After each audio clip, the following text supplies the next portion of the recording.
In life, every day we encounter situations. Some are joyful, some are painful, but it is never the event itself that determines who we become.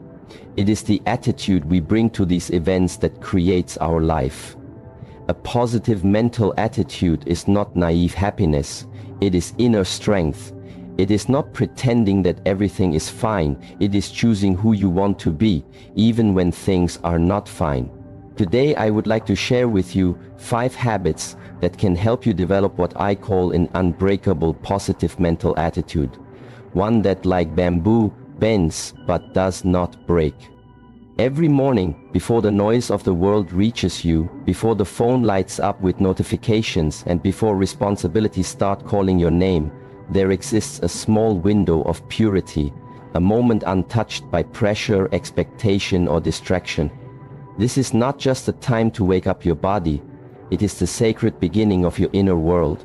How you begin your day determines the foundation for your thoughts, your reactions, your emotions, and your energy. That is why the habit of morning silence is not just a suggestion, it is a necessity for anyone who desires an unbreakable, positive mental attitude. In the temple where I live and train, we wake before the sun rises.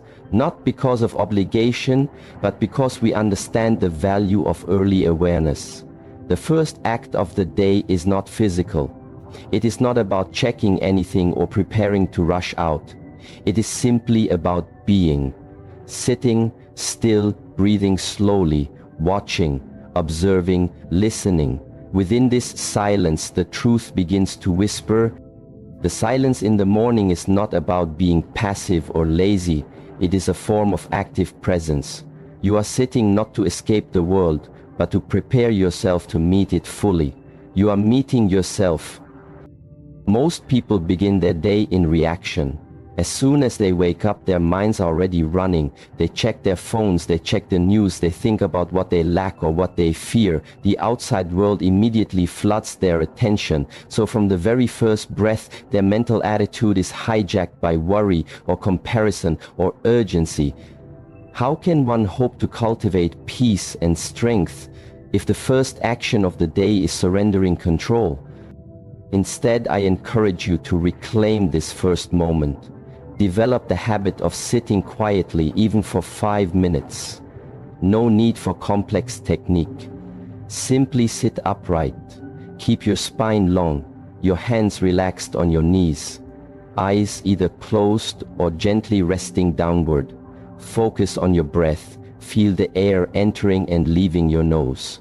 Do not try to force thoughts away, just observe them like clouds moving across the sky, and then gently bring your attention back to the breath again and again. In the beginning, the mind will resist. It will say, this is boring, this is a waste of time, this is uncomfortable. But these are not your voice, these are habits of distraction. You must go beyond them. You must allow yourself to meet the silence long enough that it starts to work on you. In this silence, you may start to notice patterns. Maybe your mind often begins the day with judgment or anxiety. Maybe you notice how your body feels tight or restless. These observations are not problems. They are signs. They are the beginning of insight. The habit of silence gives you the mirror to see yourself clearly before the day reflects a distorted image back to you. After a few days of practice, you may notice subtle shifts. You might respond to stress with more calmness. You might speak more slowly and listen more deeply. You might even begin to feel gratitude for things you used to overlook.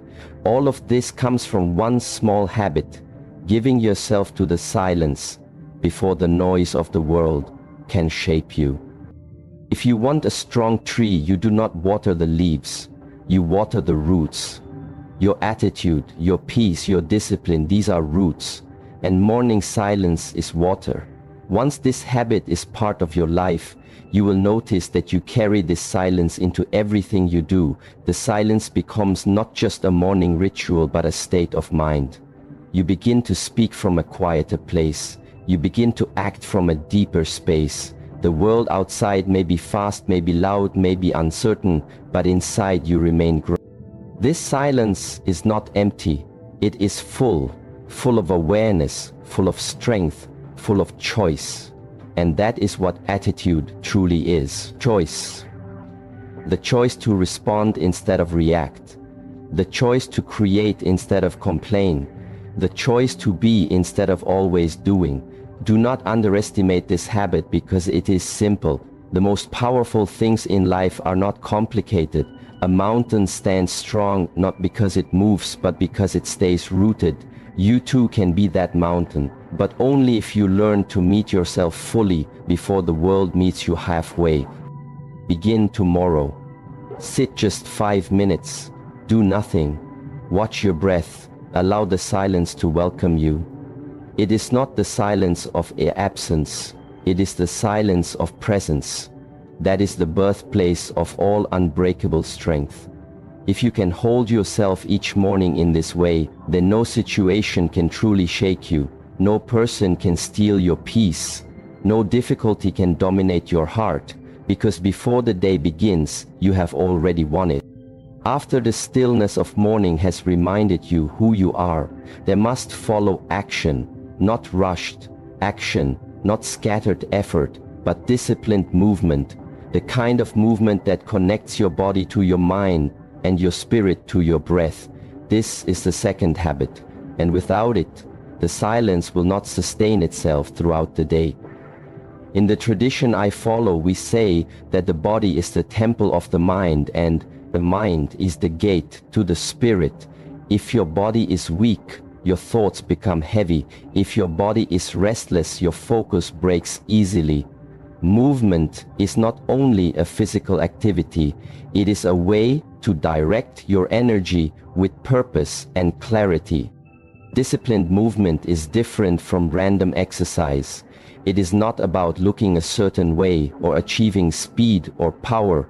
It is about becoming aware of your own potential, your own rhythm, your own limitations, and slowly overcoming them step by step, breath by breath.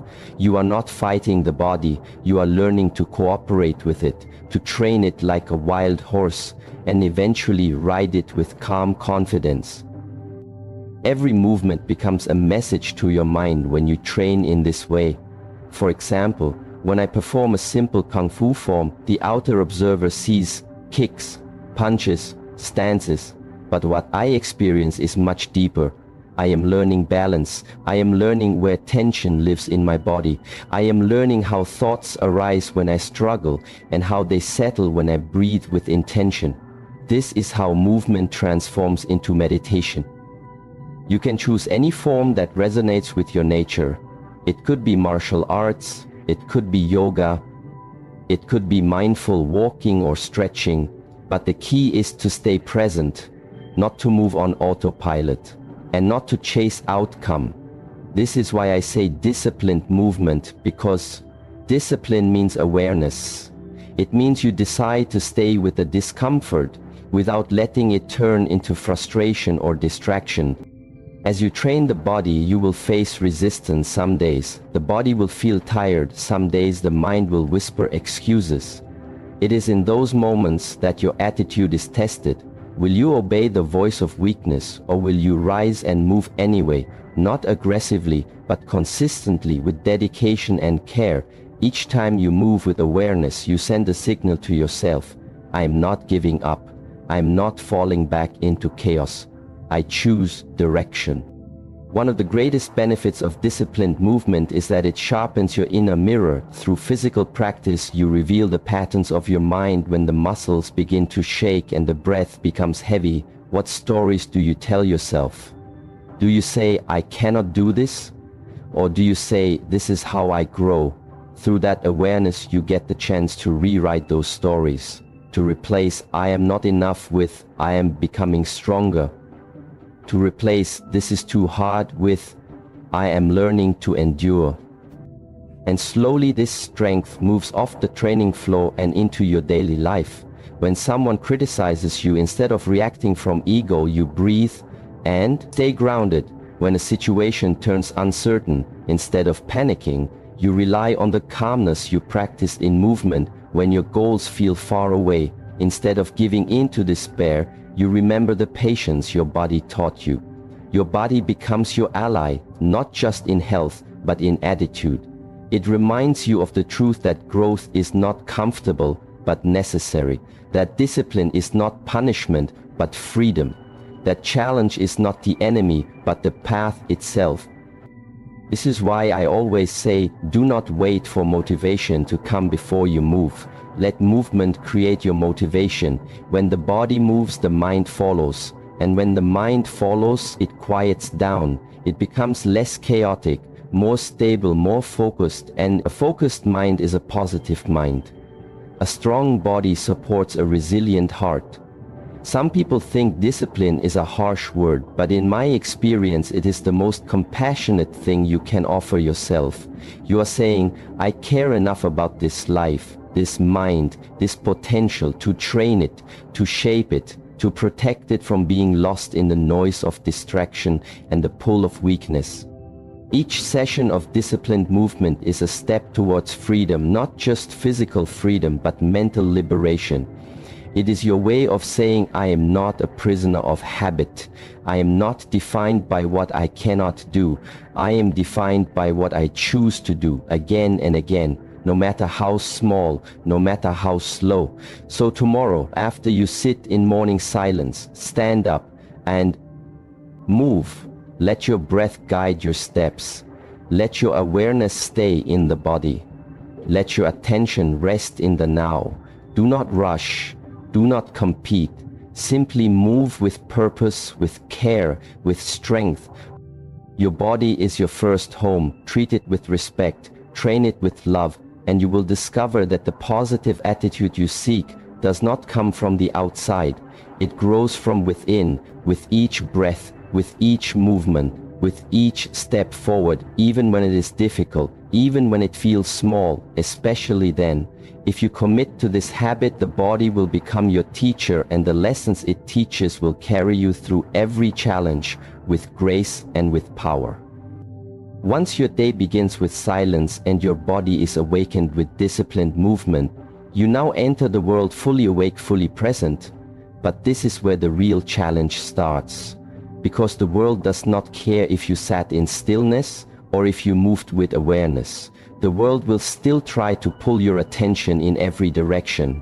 And this is why the next habit becomes essential, the habit of focused attention. Everything in life begins with attention. Where your attention goes, your energy follows. If your attention is scattered, your energy becomes weak.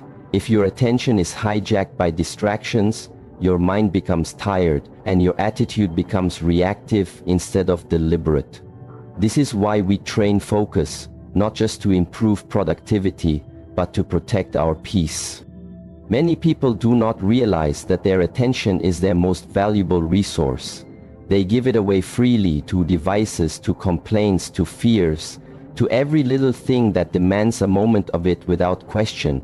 But if you are truly aiming to develop a positive, unshakable attitude, you must learn to treat your attention as sacred. Only then can you direct your mind instead of letting the world direct it for you. One of the best ways to practice focused attention is to choose one task and give it your full presence. This may sound simple, but it is not easy because the modern world is designed to fragment your focus.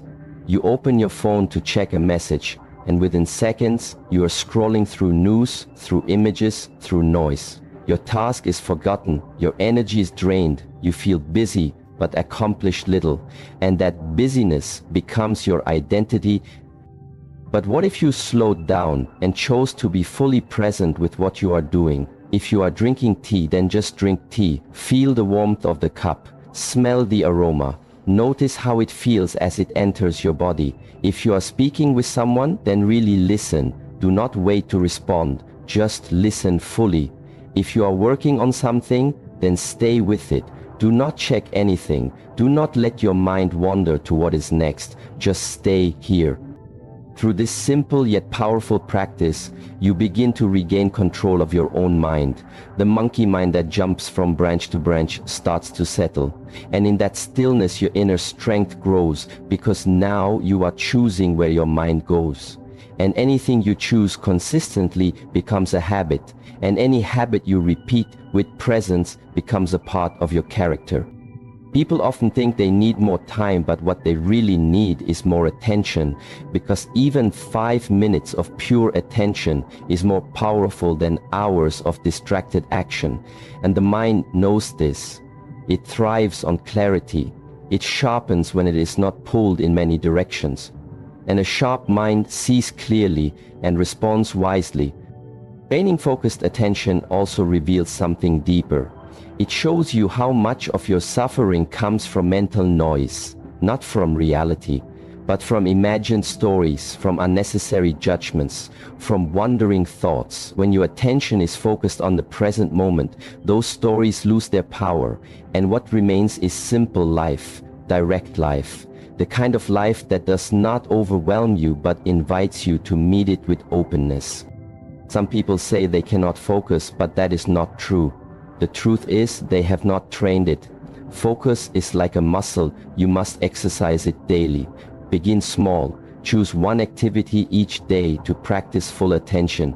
Maybe it is brushing your teeth. Maybe it is preparing food. Maybe it is just walking down the street. Notice how many times your mind tries to escape, and each time gently return it back. Do this not with force, but with kindness and patience. Over time, your attention becomes steady, and from steady attention comes a calm mind, and from a calm mind comes clear choices, and from clear choices grows a powerful and positive attitude, one that does not collapse under pressure, one that does not fall into negativity, one that moves through life with presence and purpose. This is not about becoming perfect. It is about becoming intentional, about not allowing yourself to be owned by distractions, about remembering again and again that you have the power to choose where your focus goes, and by choosing wisely, you are shaping the quality of your entire day. Even when things go wrong, you can choose your focus. Will you fixate on what is broken, or will you direct your attention to what can be done? Will you stay trapped in complaint, or will you shift towards solution? Attention is not about ignoring problems. It is about responding with clarity instead of reacting with chaos. When you master your attention, you begin to master your reality, and this mastery is the root of peace. It is the seed of strength. It is the foundation of any unbreakable attitude, because now you are not a leaf blowing in the wind. You are the tree standing grounded. Tomorrow, as your day unfolds, notice where your attention flows. Bring it back when it wanders. Give it gently to what matters and protect it like a flame in the wind. Keep it steady, and you will begin to see how much brighter your inner light can shine, even when everything around you tries to dim it. After the mind has been stilled through silence, after the body has been aligned through movement, and after your focus has been refined and strengthened, the next layer of your inner world begins to show itself more clearly. This is the place where your attitude is truly shaped, not by what happens outside, but by what happens inside.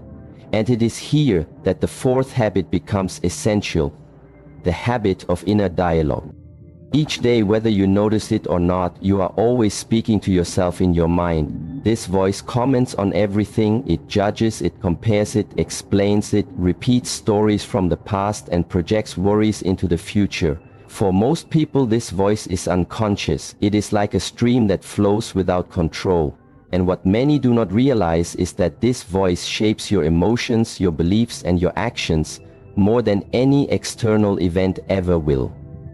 If you wish to develop a positive mental attitude that cannot be broken by circumstance, then you must begin to listen to this inner voice with honesty and care.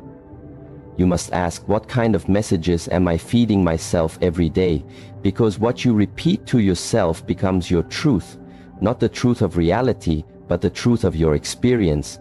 And when the voice is filled with fear, doubt, anger, or blame, that becomes the world you live in, even if everything around you is going well. This is why we train the habit of conscious inner dialogue, not by pretending, not by forcing fake positivity, but by gently and firmly guiding the inner voice to reflect clarity and compassion. For example, if you face failure, the unconscious voice might say, "I am not good enough. I always fail. I will never get this right." But the trained mind, the one shaped through silence and movement and focus, hears those thoughts and replies, "This was hard, yes, but I am learning. I am not done. I am growing." This response does not deny the difficulty, but it refuses to let the difficulty define you. When you are tired, when you are disappointed, when things feel unfair, that is when your inner dialogue becomes most powerful. That is when it either becomes your enemy or your ally. The difference is awareness and habit, and the willingness to speak to yourself as you would to someone you deeply care about, not with false praise, but with truth and strength. Some believe that their inner voice is fixed, that it cannot be changed, but this is not true. The voice is a reflection of the mind, and the mind is trainable. It takes time, it takes patience, but it can change, and when it changes, your entire attitude shifts, because now, instead of being at the mercy of negative thoughts, you become the author of a different story, one based on resilience, purpose, and self-respect. Begin to observe how you speak to yourself, especially in the moments when no one is watching. When something goes wrong, when you feel behind, when someone criticizes you, what do you say to yourself? Notice if your words are harsh or hopeless. Notice if they take away your power or restore it. And then begin the practice of shifting the words just slightly, from "I cannot" to "I am trying." From "this is the end" to "this is a beginning." From "I am broken" to "I am healing." This shift in language is not for others to hear, it is for you. It is how you build an unshakable inner foundation, because when the outer world is chaotic, when things fall apart, you will still have that voice within that says, "I can meet this. I have faced struggle before. I will not abandon myself now." Speak these truths not just when things are good, but especially when things are difficult, because that is when your inner voice matters most. It becomes your guide, your companion, your quiet strength, and in time, this voice becomes so steady that it speaks even before the fear comes. It says, "Yes, this may be hard, but you are ready. Yes, you may feel pain, but you are not alone. Yes, you have doubts, but you are still moving forward." This kind of inner dialogue is not arrogance. It is not ignoring what is real. It is choosing what part of reality to amplify, what part to build on, and what part to release. It is training the voice to remind you that you are not your emotions, you are not your failures, you are not your past. You are the one who watches, who learns, who chooses again and again with more wisdom each time. As you practice this habit, you will notice your mood begins to change more quickly after setbacks. You will notice you are able to speak kindly to others even when you feel challenged. You will notice you spend less time in unnecessary suffering and more time in meaningful action. This is the power of inner dialogue. It shapes not just how you feel, but how you show up in the world. Let your inner words be simple and clear. Let them be your ground when the world is shaking. Let them be your fire when your motivation feels cold. Let them be your reminder that every day is a chance to start again and speak differently to yourself, and by doing so become different, not because someone else told you who to be, but because you chose who to become from the inside out. When the voice within becomes strong, steady and supportive, then no matter what happens outside, you carry peace, you carry courage, you carry the unbreakable truth that you are never truly alone, because your own mind walks with you and speaks with you always. After you've begun your day in silence, after you've trained your body with disciplined movement, after you've learned to bring your attention into each moment, and after you've started guiding the voice inside your mind with care and strength, there remains one more habit that completes the circle. One more practice that locks everything in place, makes your positive mental attitude not just strong, but alive. This habit is conscious contribution, the act of giving beyond yourself, not for reward, not for praise, but because it nourishes something deep inside your spirit. You can train your breath, your body, your focus and your thoughts, but if you do all of it only for yourself, something will always feel incomplete, like a warrior without a cause, like a flame that only warms the hand that holds it. Your true power, your true peace, your unshakable attitude becomes real when you share it, when you offer it to others, not with noise, not with ego, but with sincerity and presence. Contribution is not about grand gestures.